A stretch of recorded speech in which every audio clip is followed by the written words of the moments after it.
Welcome to The Art of Medicine, the program that explores the arts, business, and clinical aspects of the practice of medicine.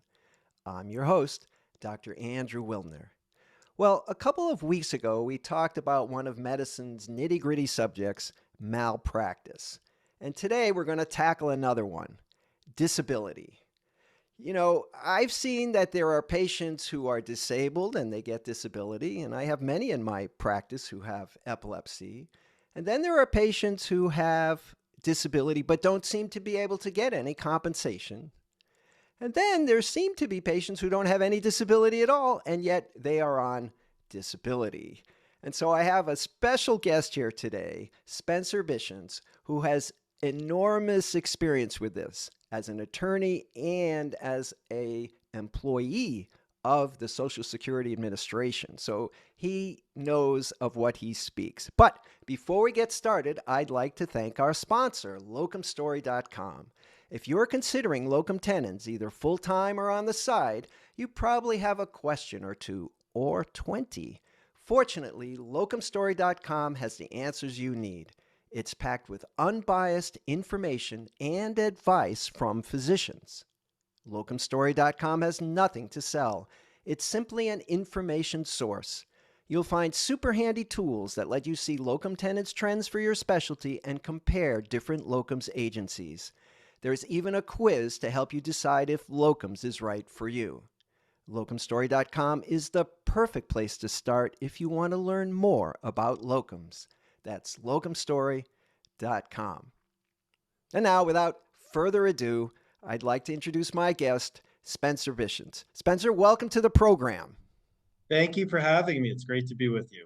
Well, the other reason, besides that you're an expert, I know that you're an expert because you recently published a book about this topic. And I don't think there are too many. I think disability is mysterious. Every now and then a patient says, "Doctor, I need you to sign this for disability." And they hand me like 100 pages of stuff. And it's like, well, I don't really have time to do this. And they go, "You just sign the bottom."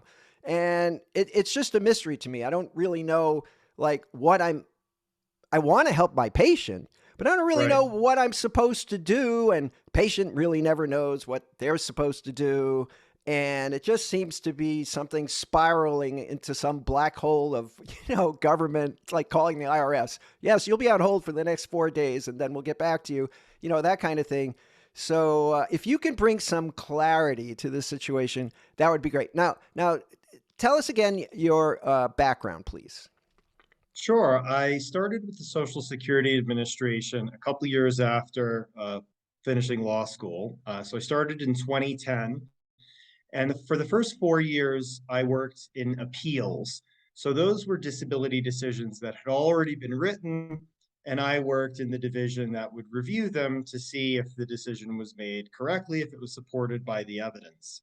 And then I transferred to a hearing office. And for the next 7 years, I actually wrote the decisions. I wrote almost 2,000 disability decisions for a couple dozen administrative law judges who work for Social Security. So I was the Social Security employee until 2021. And when I left, I wanted to take all that experience. I had written and reviewed several thousand decisions, and that's a really big sample size, right? So I wanted to take all of that experience, all of that knowledge, all of that information, and give it to people. Because in this day and age, a lot of people get information from Facebook groups or other places online, and a lot of that is anecdotal. It's, oh, here was my individual experience. And someone else will say, well, I had the exact opposite experience. And none of that is usable information. But I had seen thousands of cases, right? And I had gained all this knowledge. And when you have a sample size that big, you can draw a lot of really good conclusions. And so I wanted to take all that knowledge and information about how the system works, why it often doesn't, where all the roadblocks are, and explain to people, here's what you can expect, here's what's going to happen, so that people would be able to prepare. People would know what kind of medical records they need. Doctors would know what they need to put in a medical opinion for their patients. And everyone would know just a little bit more about the process so they could feel knowledgeable, but also just feel empowered to get through it. Great. Do you have a copy of the book? I want to see what this looks like. So if I'm in the I bookstore, do. I can reveal. Yeah, I think that's a great why it's so hard to access benefits and what you can do about it. Okay. Well, my first question is, do I need no, don't do I need professional help? Can I just A- do it? You know, as a claimant. as a claimant? Yeah. Yeah, you do. And it's an odd thing for someone who wrote a book to say, like, oh, you also need to go and hire someone, right? You were talking earlier about how there aren't a lot of books in this space. One of the reasons I wrote this book is that a lot of the books that are out there are self-help books, DIY books. Here's all the information you need so that you can do this on your own and not have to pay a representative. Well, if I had seizures, I wouldn't try and diagnose myself with a seizure disorder. I would go to a neurologist. And if my car engine is a problem, I don't fix my own car engine and I don't fill my own cavities. So, why, when I have a legal proceeding where tens of thousands of dollars are on the line, why is that the time when I all of a sudden decide to DIY something? That doesn't seem logical, right? So I wrote the book because I think people need to understand the process. They need to know what evidence they're going to need. They need to know what providers to see, how Social Security is going to evaluate their claim, what's going to happen at a hearing. They need to educate themselves and know all of that information, but they also need a knowledgeable professional Social Security disability representative who knows the law, who knows the judges and procedures, and who can help them at the hearing best present their case. And I think that's really the winning formula. That's the formula that gives you the best chance at success is an educated claimant working with a professional representative to present the case in the best possible light. Okay, so that sounds like it would be someone local, ideally. Is that person? So how do I find that person? In the phone book, is that an Right. Yeah. attorney? So What? I cover all this in the book, of course, but most Social Security disability representatives are attorneys, but not all of them. Social Security can certify some non-attorneys to be representatives, and they're just as good as attorneys. You don't need someone who went to law school. You just need someone who knows the Social Security regulations and procedures really well. So, in my experience from reviewing cases, I don't think it really matters much whether the person's an attorney or not, but there is an enormous difference in the quality of the evidence and in the quality of the presentation from someone who has no representative to someone who has some kind of representative. That's really that's the big leap is having a representative not only lets you know how things are done. There are certain procedures, like for example, you have to have evidence to the judge at least 7 days before the hearing. If you're doing that on your own and you don't know that and you walk into the hearing with new medical evidence, the judge doesn't have to consider that. And that's a rule. But the representatives know that rule. So that's just one of so many reasons. And I cover all these reasons in the book. I'm constantly explaining, like, this is another reason you need a representative. Here's another rule you didn't know about. The representatives know how that works. But again, just like a doctor wants to have an educated patient who can come in and have an intelligent discussion about the diagnosis and the prognosis and different types of treatments, so too do Social Security disability representatives. They really do best when they have a claimant as a client who knows terminology, who knows what's about to happen. Instead of me having to explain to you what an RFC is, if you come in knowing, oh yeah, that's residual functional capacity, that just means what I can do with my impairments taken into account. I read the book, I already know that. I just saved my representative 10 minutes of having to explain this very simple term. Now we can actually talk about my case and make better use of that hour that we have together. So I think it's really important to educate yourself as a claimant, but also to understand you're not a professional. You need to know what's going on and hire a professional and let them do their job as well. Well, I'll definitely second that. because about 15 years ago, I wrote a book called Epilepsy 199 Answers, because I'm an epilepsy specialist. And it's like I want Right. all my patients to read that book so that when they come to see me, they already know what an EEG is. And Right. we don't, so that we can sort of move to chapter 2 instead of Exactly. spending our very limited time, in the intro. So yes, okay. Now clarify. When I was flipping through the book, I saw you can very quickly get into the weeds with details. But clarify one thing for Yeah. me: does Social Security disability cover work-related disability? In other words, they go to work, something falls on them, can never work Yeah. again. And is that the same, or is that a whole separate thing? So there are separate programs. That's a very common situation, by the way. I saw lots of situations exactly like you just described, lots of construction workers and warehouse workers where either they're picking up something and something in their back just goes or something falls on them, all kinds of different warehouse. Warehouse is a very dangerous place to work.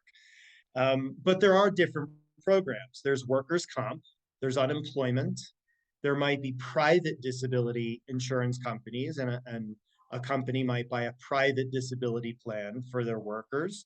And then, of course, the one that I'm an expert on, which is Social Security disability. And that's the one that all Americans pay into, whether you're a W 2 employee or a 1099 independent contractor. Everyone who pays the Social Security tax, which you're required to pay by law, you don't have a choice, are part of that Social Security disability program. But usually, a place like a warehouse or construction site will also have to pay into a state's workers' comp program. So if someone gets hurt at work, there's usually that workers' comp process, but that's integrated into the Social Security disability process. And the way that works is when you get a workers' comp claim, the insurance company makes you go see a workers' comp doctor. Sometimes they're neurologists, a lot of times they're orthopedists, and they'll do tests and they'll do all kinds of a physical exam and they'll thoroughly evaluate you. But what they're doing is they're answering the question about whether you can return to your former job. So they're trying to figure out, one, is your injury actually work related or did you have it before you started that job? And two, can you go back to that job? The Social Security's valuation is very different for two reasons. One, Social Security doesn't care when the impairment started. They don't care if it predated that incident at work or not. They just take your body as it is and say, given this impairment or a combination of impairments, can you now work? The other thing, though, that Social Security does is they're not just asking, can you go back to your former job? Because the answer might be no, right? You might be hurt enough that you can't go work at a warehouse anymore. And so you might get a workers' comp claim approved because you can't go back to work in that warehouse. But Social Security standard is different. It's can you do any work that exists in significant numbers in the national economy?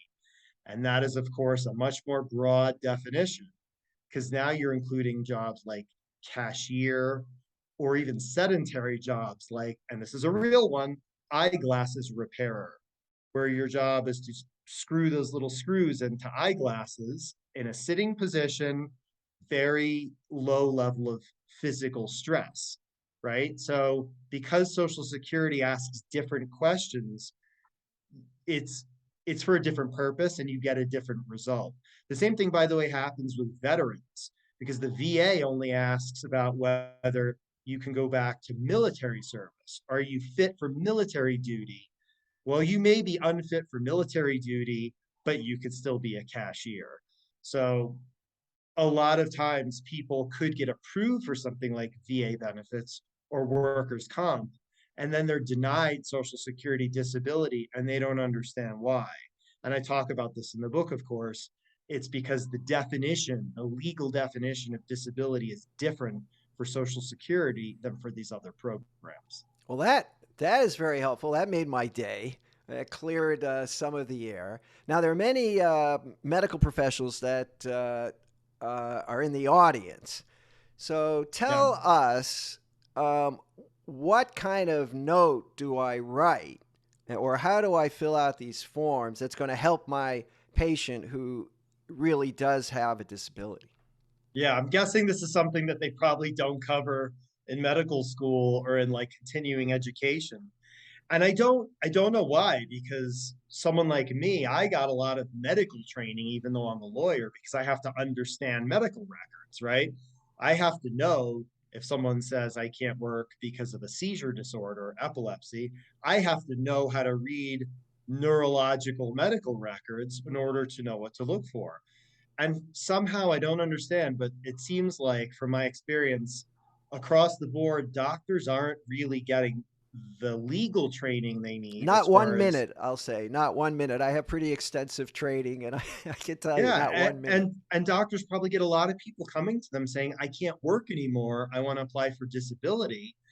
And it would be helpful for those doctors to read this book, Social Security Disability Revealed, so that they understand what their patients are going through and what kind of evidence that their patients need.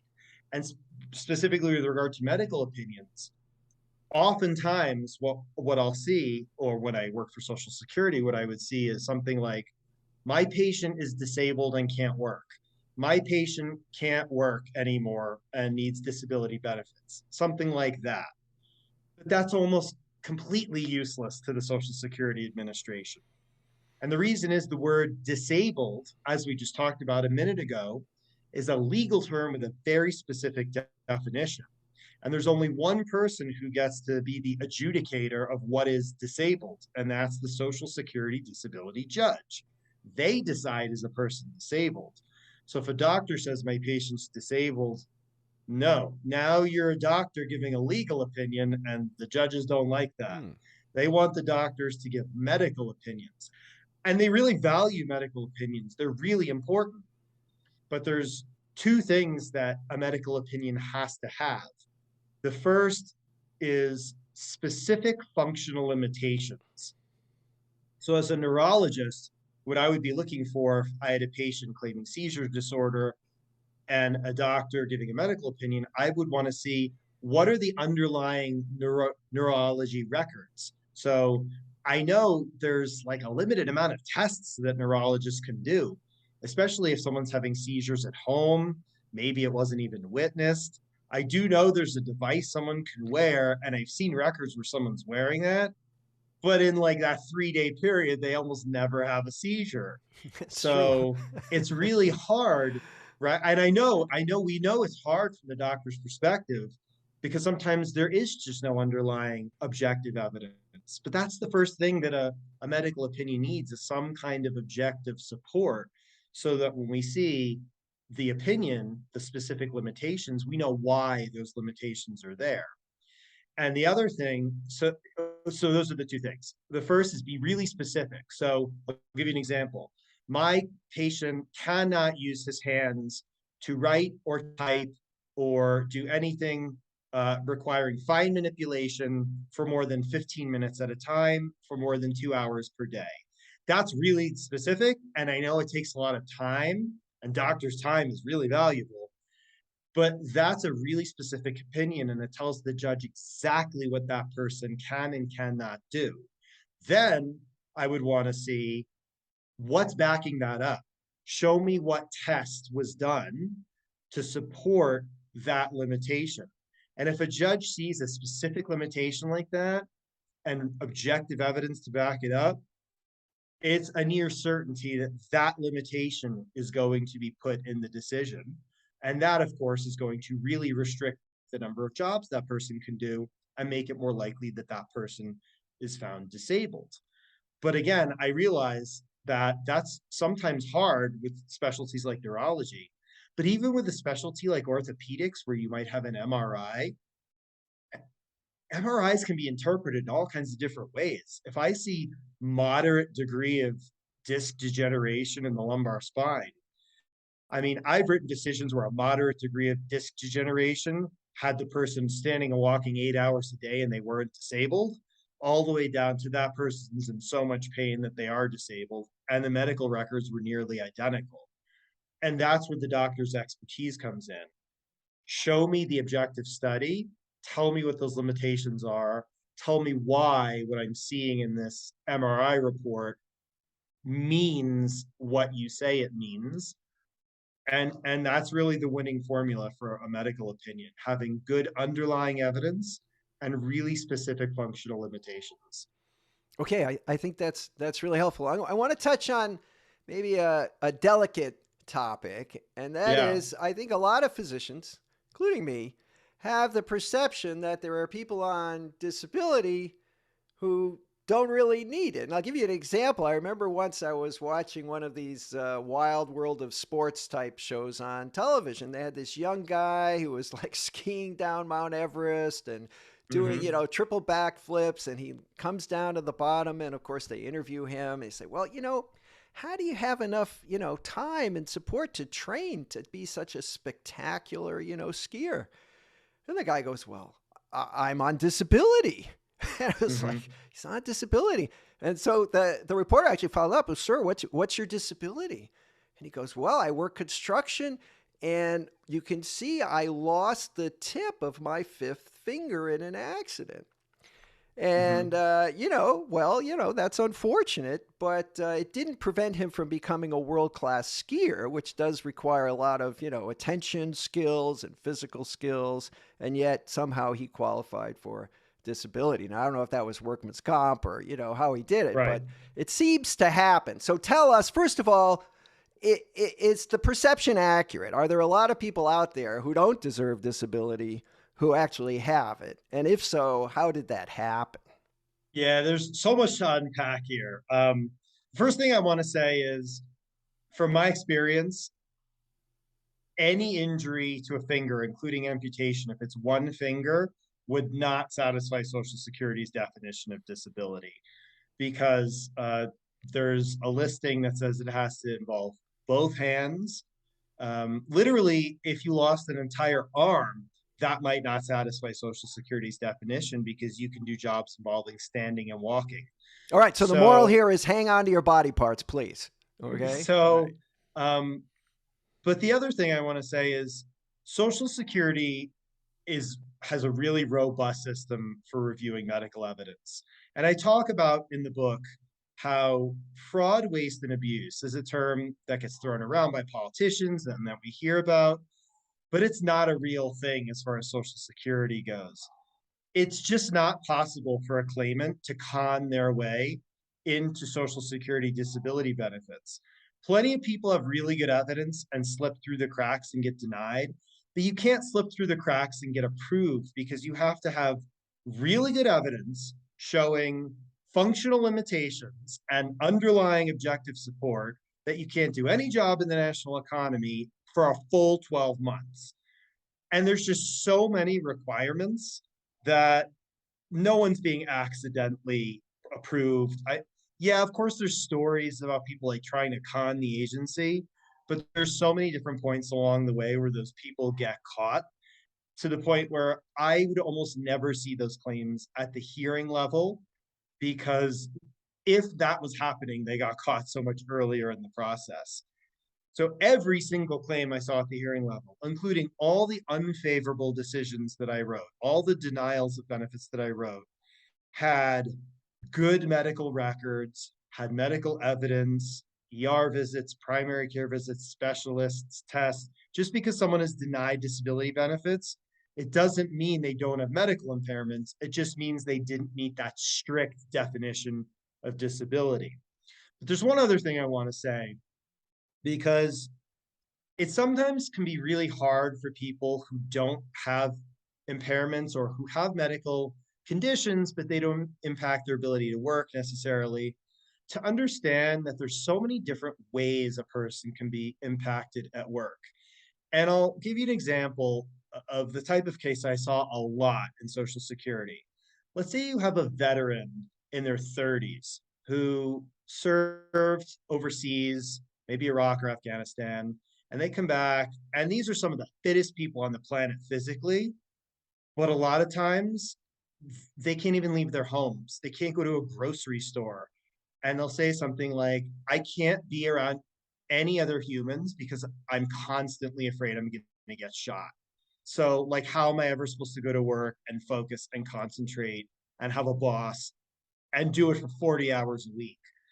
So when you think about that example, you can really think about, okay, maybe there is more to than just being able to stand or use your hands. That skier, I understand you said there was a thing about a fingertip, but what if that skier said, I have really severe PTSD from when I was in the military, and I can be out here by myself skiing, but anytime I get near anyone else, I just get my heart races and I get really anxious and I can't think and I can't focus. So people have all kinds of different medical impairments and combinations of impairments, and they are impacted in all sorts of different ways.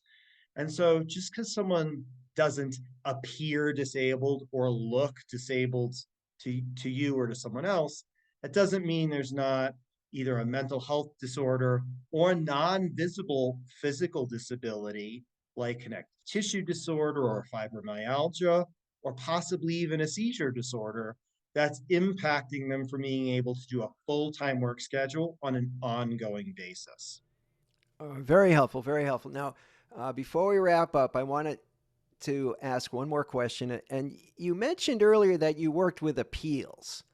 Yeah, So give us an idea. Okay, I've been rejected. And say, oh, right. I have a legitimate case. I want to appeal. What are my chances just overall? Like 1% are reversed or 50% are And, reversed or? and I do talk about, there's a whole section on appeals in the book, because before I want to answer your question, I just want to say you don't ever lose hope. There's never lost hope. Your case is never done. If it's rejected, you can appeal. If your appeal is rejected, you can file a new claim, you can get new evidence. There's always a next step in the process, but you have to know what those next steps are, and that's all covered in the book. Uh, so, to your question, when I worked at the Appeals Council, our reversal rate for hearing unfavorable hearing decisions was somewhere between 10 and 15%. Sometimes it's as high as 20%. It doesn't mean those people are going to be approved. It just means there was some kind of error. The appeals council vacates, which just means gets rid of the decision and maybe sends it back to the judge to do a new hearing. You got this part wrong. You didn't Ah, evaluate this medical opinion. You forgot to talk about this in the decision. You misinterpreted the law. You did something wrong. Go back and do it again. so it's like the Sometimes justice system when a case is appealed and they say, okay, yeah, we'll just you have to run it again because it Yeah, was it not done it is its own properly. it is its own justice system, and sometimes cases can just be immediately paid on appeal. The appeals council, by the way, also, and this is the division I was in, also does take favorable decisions, randomly selects a certain amount of favorable decisions just to make sure that those ones that are being approved are actually well supported by evidence. And sometimes the appeals council can say, there wasn't quite enough evidence. We talked about earlier about how you can't slip through the cracks and be appealed. Even if it comes anywhere close to that, and there's always evidence, but maybe the evidence isn't quite solid enough or doesn't quite show 12 continuous months, or well, this doctor didn't quite say the person can't work, or just use the word disabled. That's not a good enough medical opinion. We're going to send that back to the judge, vacate a favorable decision, and tell the judge, you have to do that one again. So your case is looked at an initial level, a reconsideration level. By the time it gets to the Social Security judge, that's the third level. Then if you appeal, it's going to a fourth level. And at each level, it's looked at by staff employees who prepare the medical record, by attorneys such as myself, by the actual adjudicator. There's so many people looking at your medical evidence and making that decision. And that's why you just can't slip them by the agency. And if you try to, what the agency will do is send that case to their investigations unit. I like to just call them the disability cops.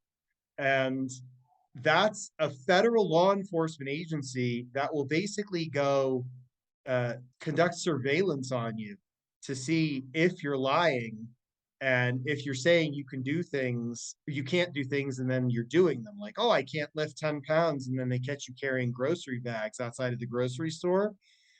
And then, now you're in trouble for lying to the federal government. So there's so many different ways that the agency makes sure that's just not happening. All right. Now, it sounds like a lot of people need your book. If you're thinking about applying for disability, or even if you already have it and you want to hang on to it, sounds Yeah, like, and that's a physicians, of great course. that's a great point, because if you've been rejected, there's explanation in here about what to do next. But even if you've been approved, Social Security can and absolutely does take away benefits for all sorts of reasons. So I'm glad you brought that up. It's for applicants, it's for people who've been denied, it's also for people who have been approved. All right, Spencer, where can I get the book? Yeah, the book is Social Security Disability Revealed: Why It's So Hard to Access Benefits and What You Can Do About It. It's available in ebook and paperback on Amazon. It's also available on Kobo, Scrib, Apple, Barnes and Noble. And if you want to make it easy on yourself, just go to our website. It's bishinspublishing.com, BISHINS publishing.com. There's links to all the different places to buy the book. And if you want to follow along, our social media as well. Perfect. And I'll put that information in the show notes. Spencer, I want to thank you very much for being a very informative guest on the art of medicine. Thank you for having me. Finally, many thanks to the Art of Medicine's wonderful sponsor, locumstory.com. If you are interested in learning more about locum tenens or considering a new full-time position, go to locumstory.com. That's locumstory.com. I'm your host, Dr. Andrew Wilner. Thanks for joining the program. See you next time.